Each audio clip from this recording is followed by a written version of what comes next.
Hello friends, आपका स्वागत है हमारे यूट्यूब चैनल पर। फ्रेंड्स, आप चैनल पर पहली बार है तो चैनल को सब्सक्राइब करें और साथ में लगे बेल आइकन को प्रेस करें।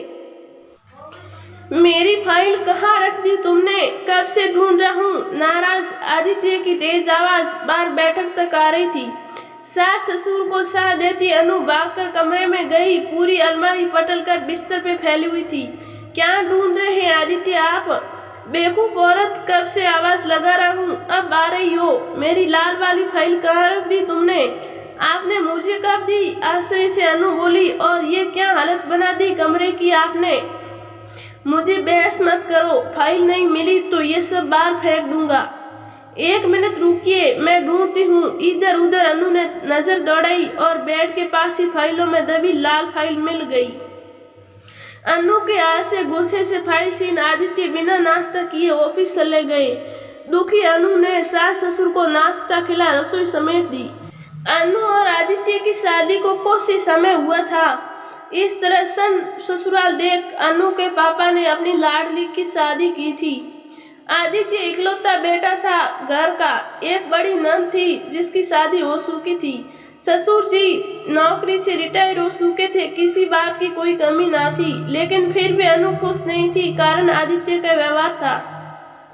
जब मुंह ठीक होता तो बहुत प्यार से पेश आता और जब मन मुताबिक कुछ ना हो तो गुस्सा साथ में आसमान पे होता और जो भी आता बोल देता। अनु को सास ससुर कान में रुई डाल बैठते।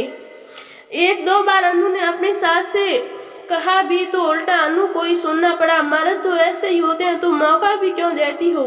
शांत स्वभाव अनु, घर में कलेश ना हो, ये सोच चुप रह जाती। अनु बिस्तर पे लेटी सुबह की घटना के बारे में सोच रही थी। फोन की घंटी बजी। बेमन से देखा तो सीमा का नंबर फ्लैश हो रहा था। आज अपनी प्यारी सहेली का नंबर देखकर भी अनु के चेहरे पे कोई खुशी नहीं आई, ना ही फोन उठाने की हिंसा हुई। थोड़ी देर बाद वापस सीमा का कॉल आया तो अनु ने ये सोचकर ही कोई जरूरी काम तो नहीं फोन उठा लिया। दूसरी तरफ हमेशा की तरफ समझती सीमा थी। कैसी है अनु? ठीक हूँ सीमा, तुम बता कैसी है?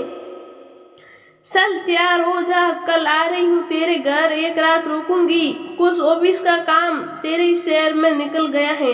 चल कल मिलती हूँ। और सीमा ने फोन रख दिया। अनु को कुछ कहने या मना करने का मौका ही नहीं मिला।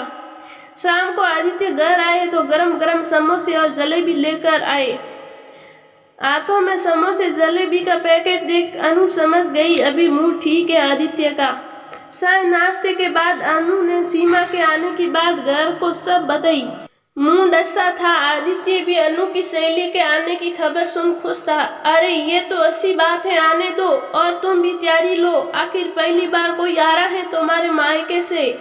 आदित्य की बात सुन अनु को थोड़ी तल्ली हुई और खुशी खुशी अपनी सहेली के आने का इंतजार करने लगी। अगले दिन सीमा आ गई। सुलबुली और बातूनी सीमा पल भर में अनु के सास ससुर से घुल मिल गई। जब आदित्य आए तो वो भी बहुत सलीके से मिले सीमा से। अनु भी खुश थी। रात को खाने की सारी तैयारी अनु ने कर ली। टेबल पे खाना लगा और सबको सर्व करने लगी। इतने में सब्जी की डोंगे से थोड़ी सब्जी आदित्य के हाथ पे गिर गई। तमीज नहीं है खाना सर्व करने की, हाथ जला दिया मेरा। आदित्य अनु को घूरते हुए तेज आवाज में कहा तो अनु बहुत शर्मिंदा हो गई। अनु तो आपकी सहेली कहीं से लगती ही नहीं सीमा, आप इतनी स्मार्ट और आधुनिक। और अनु को देखिए खाना तक ढंग से सर्व करना नहीं आता। जहाँ सीमा दंग रह गई आदित्य का व्यवहार देख। वही सहेली के आगे अपमानित हो अनु की आंखें झलक उठी।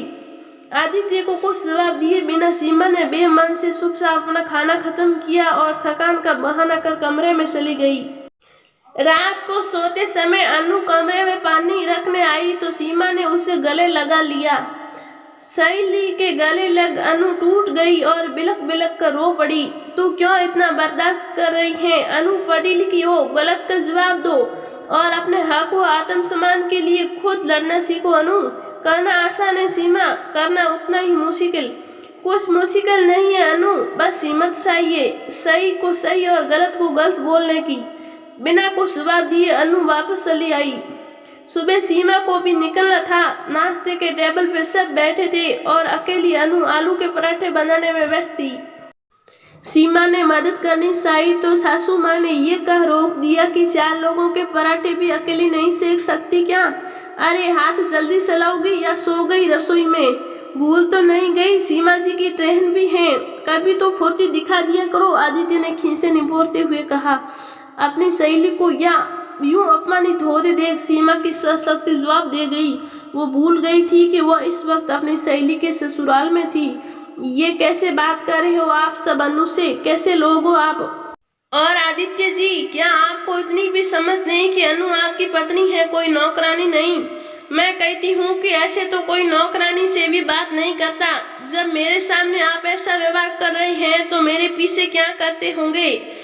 चुप हो जाओ सीमा, करोदी सीमा को अनु चुप कराने लगी। मैं क्यों चुप रहूं अनु? ऐसी शैली बनाती हो बहू, जरा भी तमीज और संस्कार नहीं है इसे। समझा दो अपनी शैली को कि वो सिर्फ मेहमान है और मेहमान दूसरों के घरों के मामले में नहीं बोलते। सीमा की बातों में बौखलाई सासू माँ की अनु को डांटना शुरू कर दिया। तमीज और संस्कार मुझ में है, तभी कल ये सुपो आंटी जी, अगर तमीज ही सिखानी हो तो अपने बेटे को सिखाए, आप मुझे नहीं, जिसे इतनी भी समझ नहीं कि अपनी पत्नी से कैसे व्यवहार किया जाता है। और आप सब सुन ले, खास आदित्य जी, आप अनु आपकी पत्नी है और उससे हिंसा का मान सम्मान तो आपको देना ही होगा, वरना मैं एक समाज सेविका हूँ और घरेलू हिंसा से पीड़ित महिलाओं के लिए ही काम करती हूँ। आगे आप खुद समझदार हैं कि मैं क्या कर सकती हूँ और क्या नहीं। और अनु, तुम पढ़ी लिखी आधुनिक लड़की हो, इस तरह हर वक्त ससुराल वालों और पति के ताने को सुनकर कब तक रहोगी? आधुनिक सिर्फ कपड़ों और रहन सहन से नहीं, आधुनिक विचारों से भी होना आवश्यक है आदित्य जी। अनु आपकी पत्नी है और एक पत्नी का हक है मान सम्मान पाना। पत्नी कोई पंचिंग बैग नहीं। जब शाह अपना गुस्सा और तनाव उस पर निकाल दिया। सीमा की बात सुन आदित्य बेहद शर्मिंदा हो उठा। अपनी गलती उसे साफ साफ दिख रही थी। सीमा तो वापस अपने शहर चली गई, लेकिन जाते जाते आदित्य को सच्चाई का आईना दिखा गई, साथ ही अपनी सहेली के जीवन को वापस खुशियों में भर दिया। दोस्तों, इस वीडियो को लेकर आपकी क्या राय है नीचे कमेंट करके जरूर बताएं।